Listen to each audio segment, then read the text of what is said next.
right, everybody. 10:01, 10:02. Oh, minute or two late. We got welcome to the July call follow-up from our call from March of last year. Are we good, Anthony? Am I sharing on the screen? Okay. We got Marc Rinfret on the call. Got my other partners, Darcy Crow, Fletcher Hemmons. Fletcher is due for a baby any day now, so Fletcher, hang on for the next 20 minutes. Thanks. All right, we have a lot of stuff to cover because there's a lot of data points and a lot of things that have happened since the last call. So we're going to try to put this puzzle together for you and try to steer you in what direction we're going and where we see some interesting things. Okay, so just to wrap up from the last call, if you can remember, we were Silicon Valley Bank had just failed, First Republic, Credit Suisse was on the verge, got bought out, but kind of out of bankruptcy. And we said on the call that this was not 2009, that it would likely not be systemic in terms of the risks to the portfolio. So that was a good call, and we sort of drove on.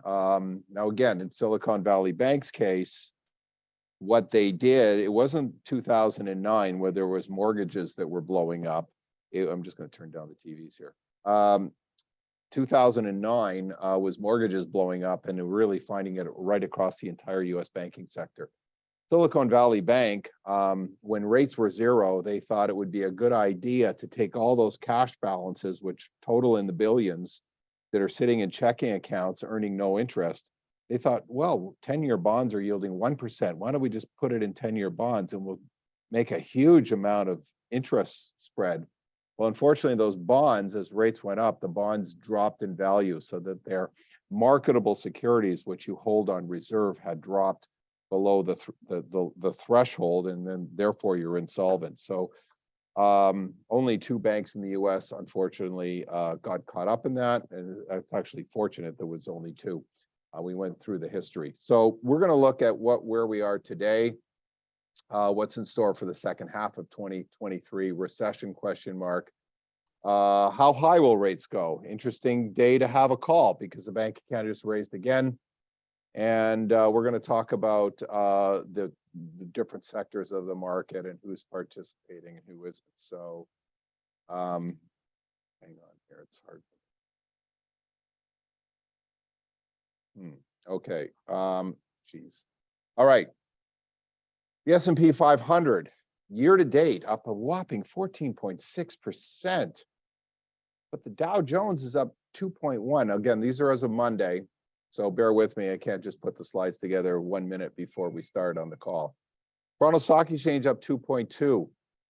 The BMO Aggregate Bond Exchange Traded Fund, which follows their bond index, minus 1.2. Third year in a row of falling bond prices.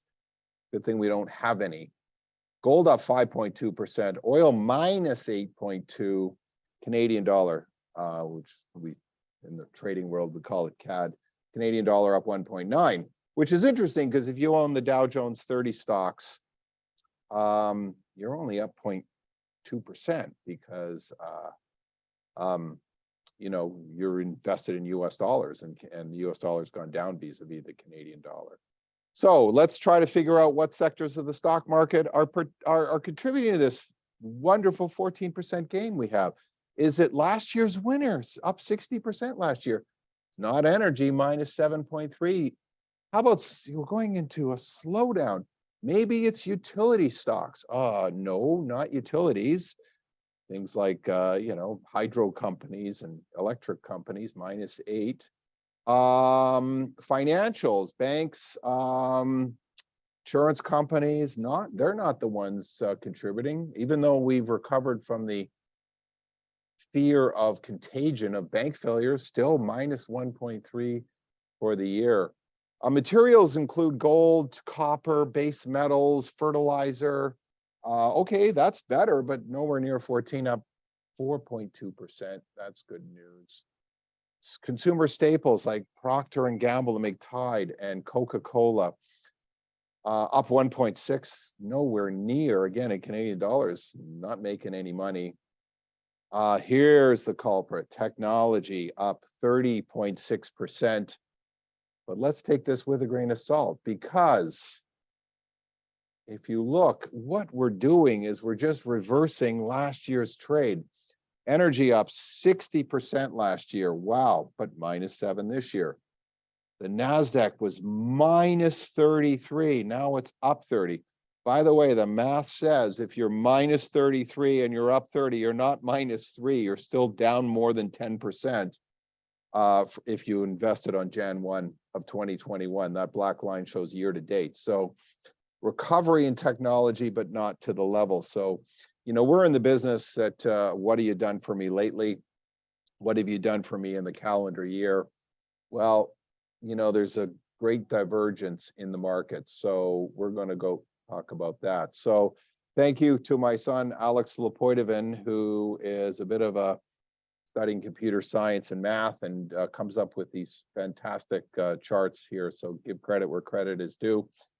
Market correlation. If you look, the market is now just, what this tells us is that sometimes when the market is high and we see readings of over 70, when the market's going up and down, 70% of the stocks are just reacting to the move of the overall market. When it's as low as we are today, 5-year low, the market is not giving us a picture at all of this stock, that stock at all. So this is becoming very, very interesting, and it explains away a lot of what's happening in the overall market. I'm going to jump around a little bit in this call because, and then I'm going to swoop back because I want to thank, there was 3 or 4 people that emailed, and it really kind of prompts me sometimes on these calls. 3 or 4 people, David, what about the economy? And you always talk about the yield curve. Can you update me? And I said, I'm going to tell these people, listen to the call, because it was time anyway. This is very topical because here's where we are. Bank of Canada's raised rates again. I want to just bear with me for a sec because we've talked about this for years, but if you're new to this, this is a picture, normal yield curve, which shows interest rates relative to the maturity. So normally, if you go to buy a GIC, the 1-year rate is 4 and the 2-year rate is 4 1/4, 4. You get rewarded for locking in longer term. Conversely, if you're going to take the risk of a floating rate mortgage, you get a better deal to go floating because you're taking a risk. So normally, 90% of the time, interest rates go upward sloping to the right. In history, inverted yield curves are very significant. Why? That tells us something. When short-term interest rates are above long-term interest rates, it's strange. You get a better reward for parking your money in a daily rate than you go for going longer term. So what is it telling us? It's telling us one of 2 things, that inflation is coming down and interest rates are going to come down, or we're heading into a recession. Okay, you're not allowed to look at this chart and turn off the video. You have to stay tuned, okay? Because this is the scary part. I'm going to show you 10-year bond yields. This is the United States because this is what drives the bus, okay? 10-year bond yields less 3-month T-bills. So typically, as again, a normal yield curve, we look over in, 2014, we see a normal yield curve. We see 2% higher, 1% higher rates for 10 years. So 10-year minus the T-bill plus 2%. You can see this 2% line, but look down at this 0 line. That means inversion. That means the 10-year. Now look at the gray lines, the dark, wider lines. These are just corresponding to the years, but the wider lines, 2009, 2019, 89, every recession is preceded by this inverted yield curve. Now, I said you've got to stay tuned. But look where we are. It's the deepest inversion in 50 years. And what is that telling us? Well, it's telling us that we are heading for some kind of an economic slowdown, okay? Now, this is why you've got to stay tuned. So what we did is we went back and we took at every single calendar year that followed the inversion, the calendar year. This is quite shocking. Sometimes I surprise myself. Remember the pandemic? It was like, well, what did the market historically do? Back to the Spanish influenza, it was shocking that it came back and the market did the same thing. So let's look. 2020, well, that was a pandemic recession, 16.25%, 2009. Again, the inversion happened, the market went down in 08. 2009, you're in recession, but you're up 23.45%. 01, we had back-to-back years, 01, minus 13, 91, 26. I mean, you can look at these numbers. 74 was a good time to get out of the market. What this is telling us, 71% of the time since 1950, when you had the 7 recessions, 5 of 7, the market was up. Well, if you just take the S&P at random and you say, give me the last 50 years, what percentage were up and what percentage were down, 74% are up. So this recession, if you gave me inside information, the recession's going to start here and end here, that is actually one of the most useless pieces of information for investors. So what is driving the bus today? We've talked about this before, but money has to go somewhere. It's got to go in cash. It's got to go into the bond market, which is longer term. You know, cash is a short-term debt obligation of someone else.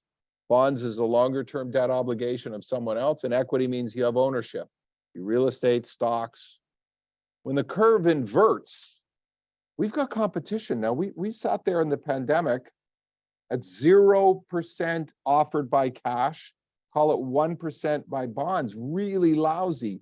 So it was inevitable that money was going to flow. So today, you can get a daily interest rate of 5%. You can go to the bank and they'll give you a 30-day rate of 5%. That's the Bank of Canada rate today. They raised to 5. Well, we were already anticipating that. So maybe the bank today will be able to get 5.25. But that represents competition. So the salmon swimming downstream when rates are 0. And yes, if it's catastrophic economic news, people say, yes, I want 0. But typically 0 is not the end game. That's not the goal. So this has created a lot of competition for cash flow to the markets.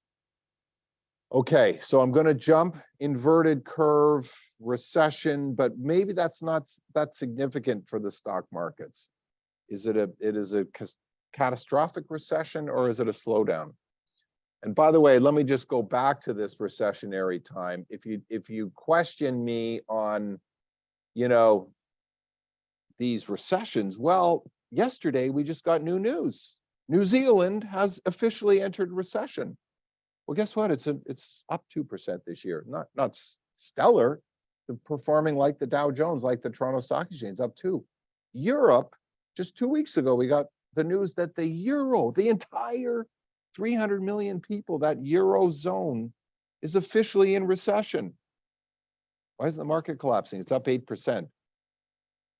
Terrible indicator of what the stock market's going to do.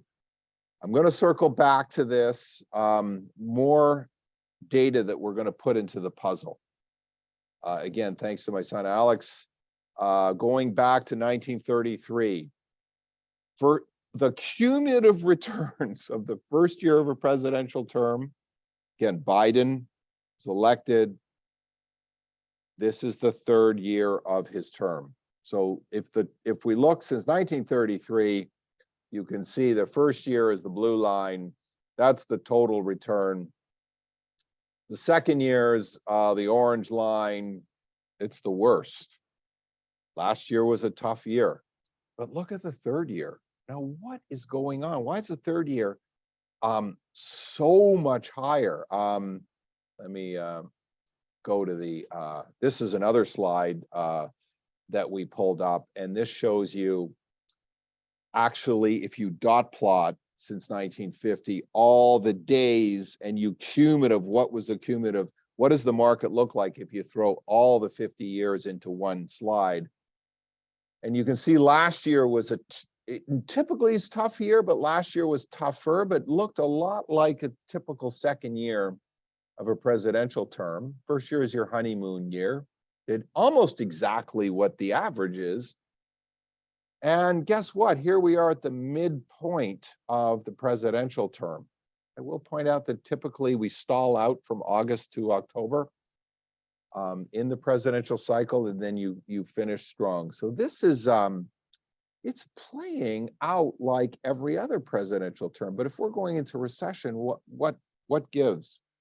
Well, let's talk about the 4-year cycle and why this is playing out exactly like a lot of 4-year cycles. You're the Federal Reserve, and you're not supposed to be politically influenced, but you are. Okay, this is history. First year of the presidential term is the honeymoon year. Got the new guy, he's going to do some new things. The second year is the year that interest rates start rising. Okay, and that is tough on the markets, the worst year. So why is the third year the best? Third year is the year that interest rates stop going up.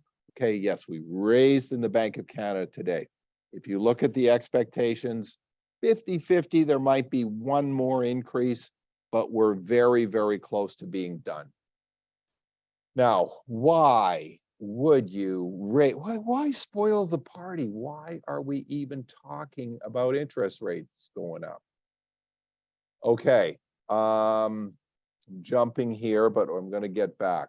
Why are one of the factors? Markets brace for deluge of treasury bill supply and treasury bond issue after the debt deal. Markets had stopped issuing bonds because they, quote, ran out of money. But let's just talk about the laws of supply and demand. If I told you there was going to be a massive increase in the supply of lumber, you would probably guess correctly that the price of lumber would likely fall. If I said the oil production is going to, Saudi Arabia is going to pump the world with oil, you'd say, oil prices are going to fall. It's going to be bad news for oil investors. Now let's talk about the supply and demand of the bond market, because the laws of supply and demand are still in play. If during COVID, the Bank of Canada or the US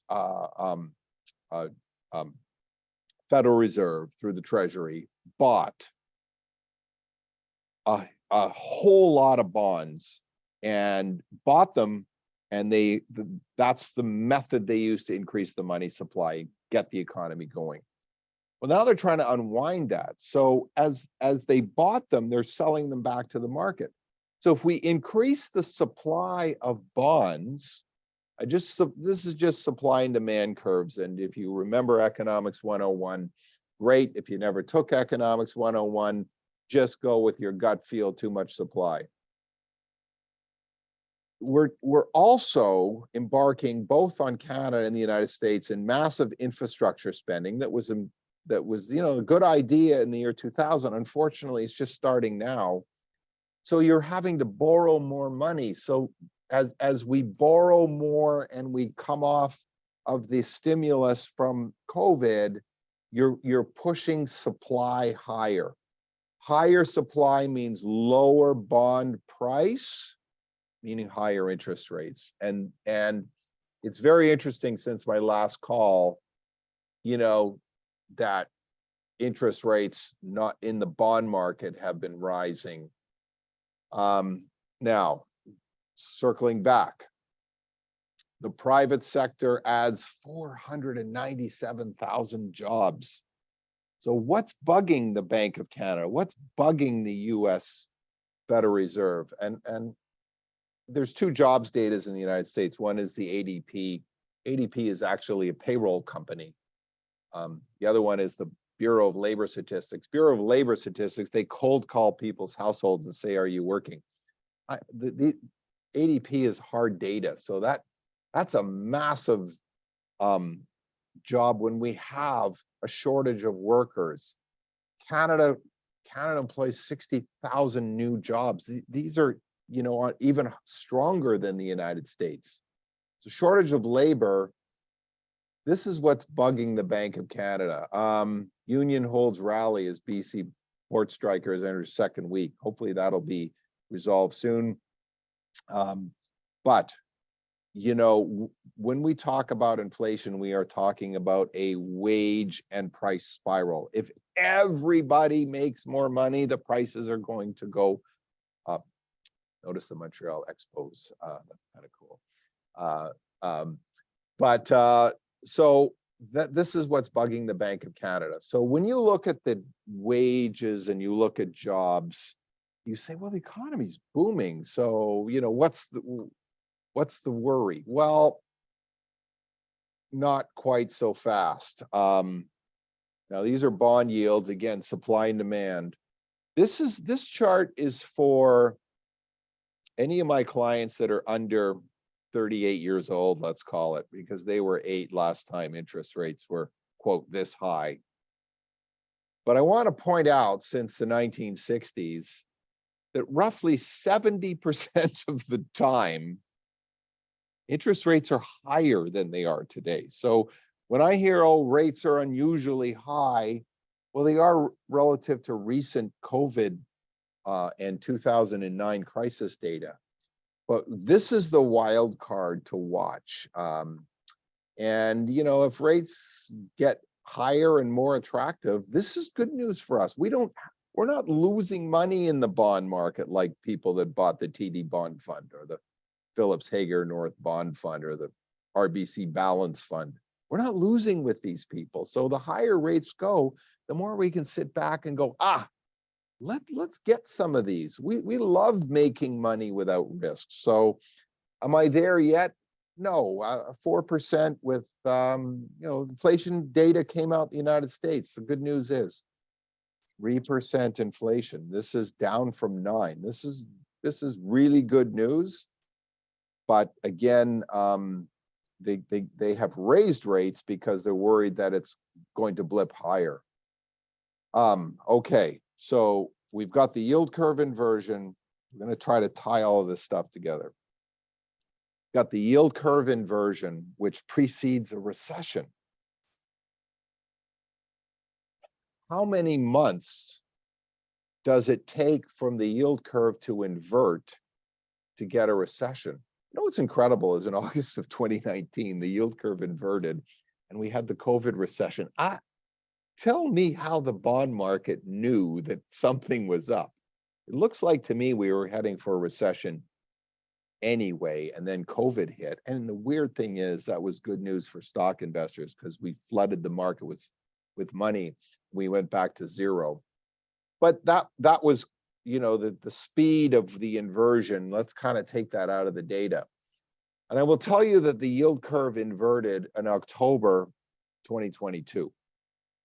So October, what are we? So that's 8 months. You can see that the September 1980 inversion to recession was 10, but you're typically 1 to 1.5 years away from the start of the recession. It's possible that we actually are entering recession now. We did it in like New Zealand. We didn't in North America in the first 2 quarters. We had actually a pretty strong growth, but it's possible we enter recession. We talk about really strong jobs data, but what's more interesting, when you look at jobs, this is what we call a lagging indicator. When the economy picks up out of recession, jobs are the last thing to really pick up. Companies start moving business and products and they're hesitant to hire too many people. But right now even though the business may be slowing, they're hesitant to fire people. So there's something called the US Conference Board's leading economic indicators, and leading economic indicators, got to look at my notes here, the Purchasing Managers Index. So it shows you what the intentions of businesses to build inventory, to buy things. Durable goods orders like washing machines. Not the job, how many jobs are created, but jobless claims. How many jobs are being lost? Leads, how many jobs are being created? Company performance. These are the leading economic indicators. And the leading economic indicators are now pointing to a recession slowdown. So we're going to see some kind of a slowdown. I have said in my other calls, this is not going to change. I have said that in my other calls that I expect a US recession to kind of feel like nothing to some industries, like a recession to some industries. But it's not going to be 2009, and it will be mild. And the reason I say the United States will be mild is we do not have that problem with mortgages whereby a lot of mortgages were reset from a low base to a teaser rate at subprime to a much higher rate. There's no subprime in the United States virtually to speak of. And therefore, 90% of mortgages are 30-year fixed. It's actually 92%. Actually, an interesting statistic we got this week, 40% of all, it's highest in US history, 40% of all US house purchases are for cash, which is incredible. Yeah, rates are high. I'm just going to pay money for it. But if you're locked into your 3% mortgage, rates go up, you're unaffected. Now, again, this is going to be a very different situation in Canada. We'll talk about that in a moment. So where are valuations? One of the questions that was coming in is the stock market is trading the very high PE. So doesn't that mean it's time to get out? And I'll tell you that you remember I talked about the performance of the NASDAQ technology-centric market versus utilities and the base metal companies and everything else. So if we take the S&P 500, which is 30+% in big technology stocks, Apple trades at 33 times earnings, the biggest company in the world, and obviously the biggest company in the US index. But if you look at the S&P 500, showing a forward PE, which is expectations of earning of 19. But the next 400 biggest companies, which we call mid caps, are trading at 13.9. So below average valuation. And the next 600 are trading at 13.4. These are remarkably good value. So, I would say to clients, be patient, because we're far more interested in making money in a bargain and getting a business at a very attractive price than we are to overpay for a company. If you bought a high flyer, NVIDIA, and you're with great gains, terrific. But the question is, where does it go from here? When the companies get that big, it's very hard for them to continue on their growth path. So interesting thing is happening as we speak.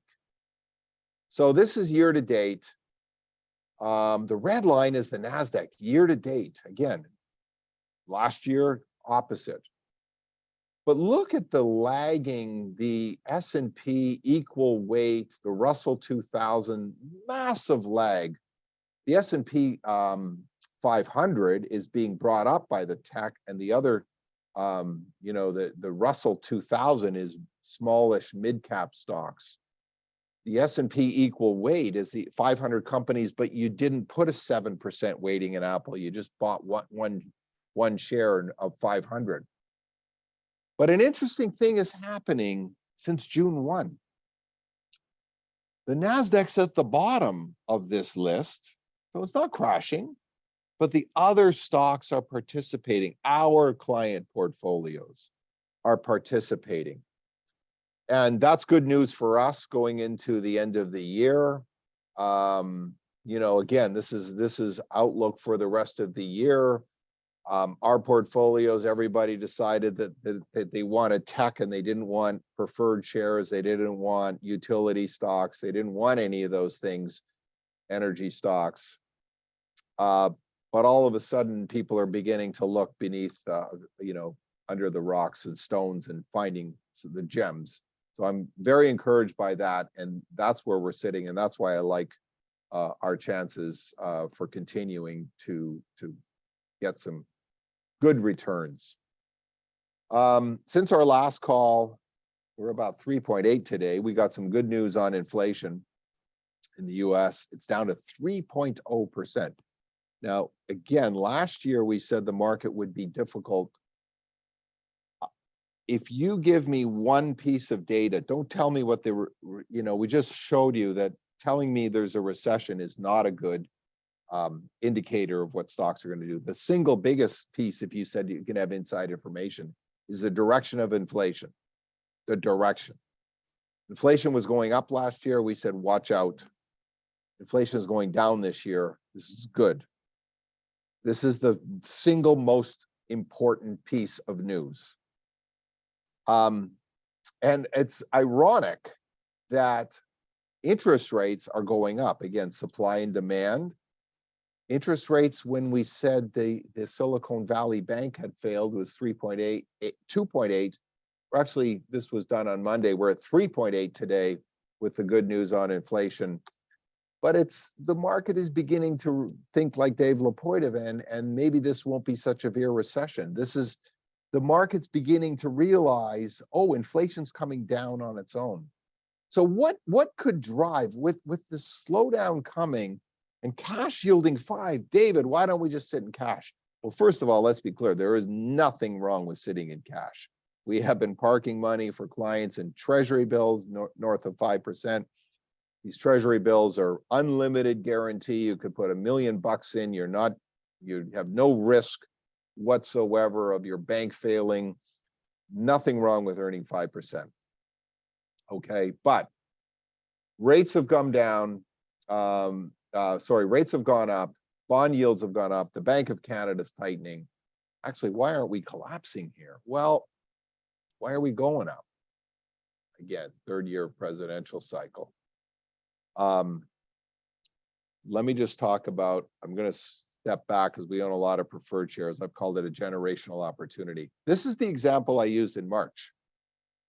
Enbridge preferred T at 15.30. I said, what a bargain. Guess what? 15.30 hasn't changed. You've collected a dividend of 25 cents. So it's a pretty good investment, still outpacing GICs. The interesting thing is I put this new 4%.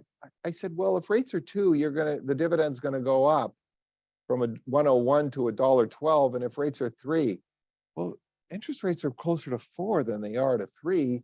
So if the yield was, if the dividend, this preferred is going to reset in 2024. So that means they have to pay us a new dividend.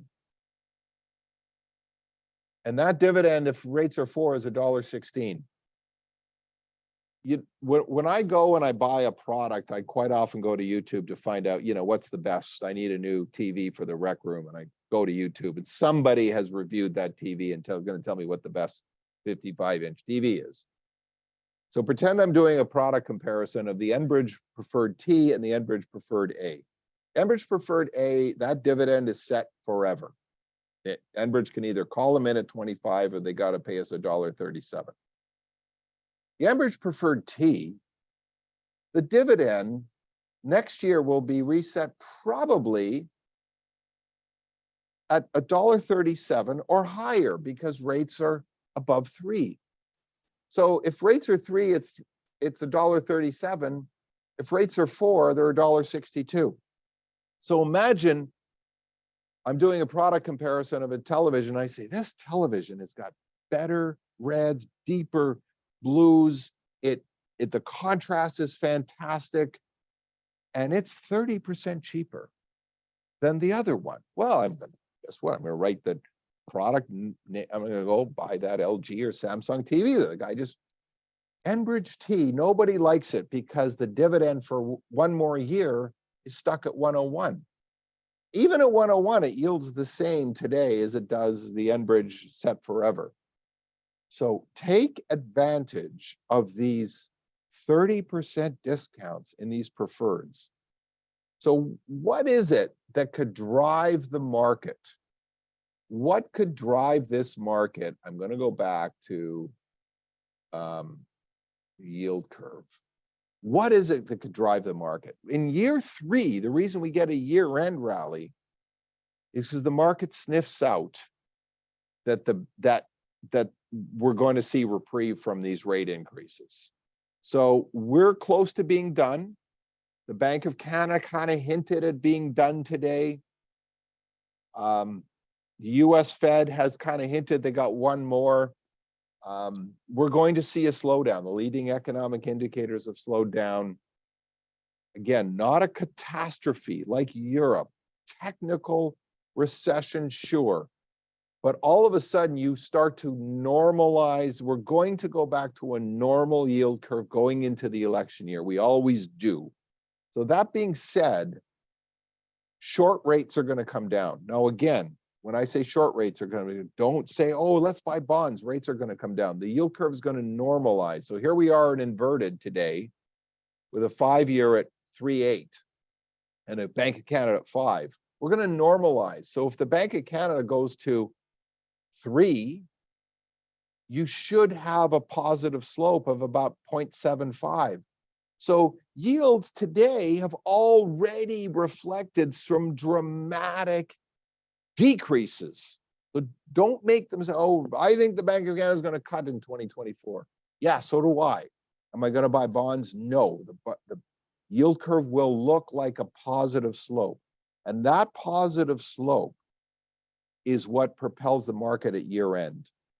And we'll stay tuned because, you know, the data is changing. The thesis is very, very similar to where it was in March. Let's remember the 1987 crash, the Fed went to 7. Marty Zwag talks about it. You go to 7 and all hell will break loose because there was no recession. It was nothing to do with the economy. Just risk-free return of 7.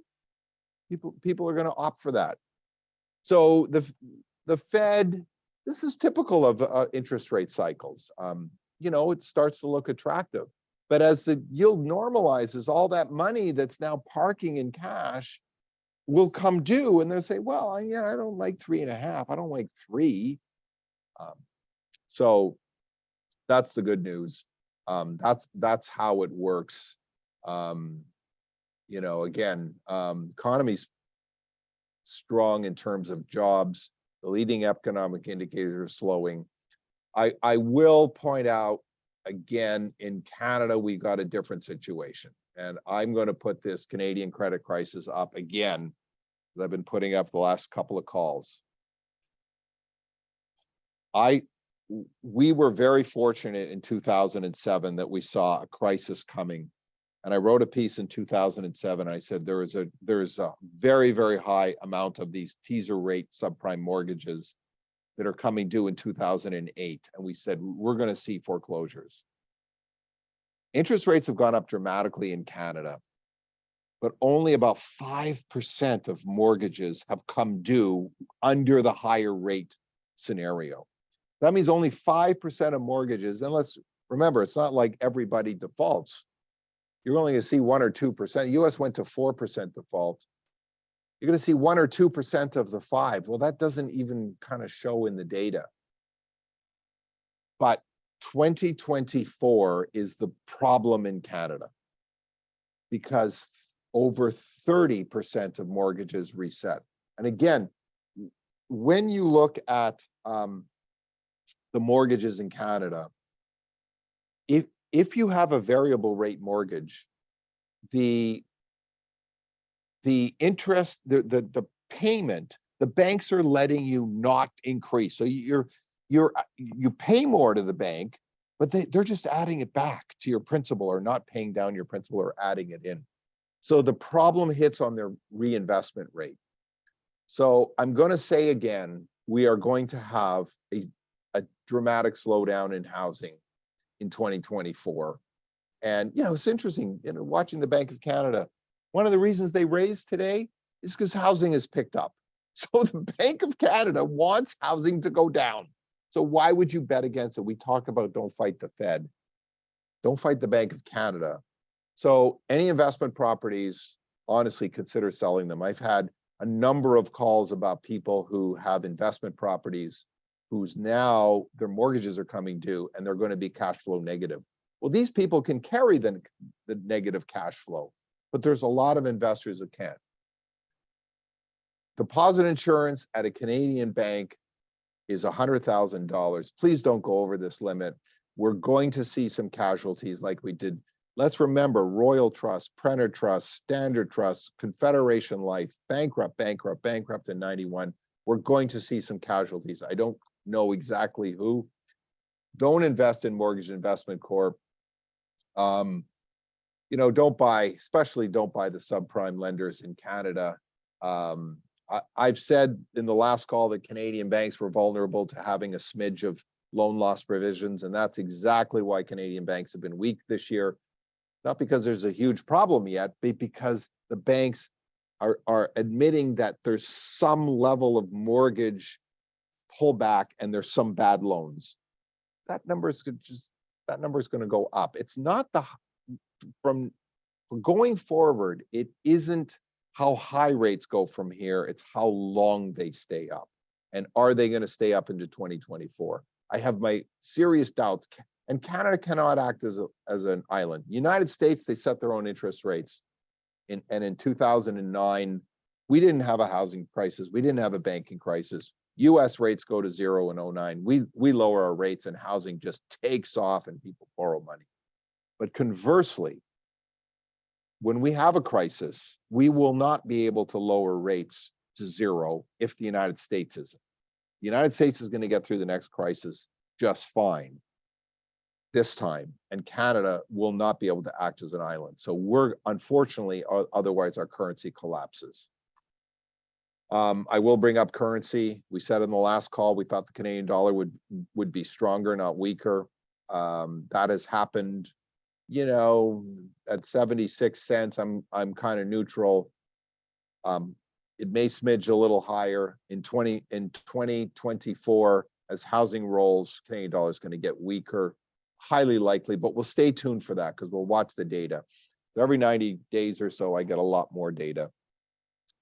So I like where we are. There's so much value in the businesses we own.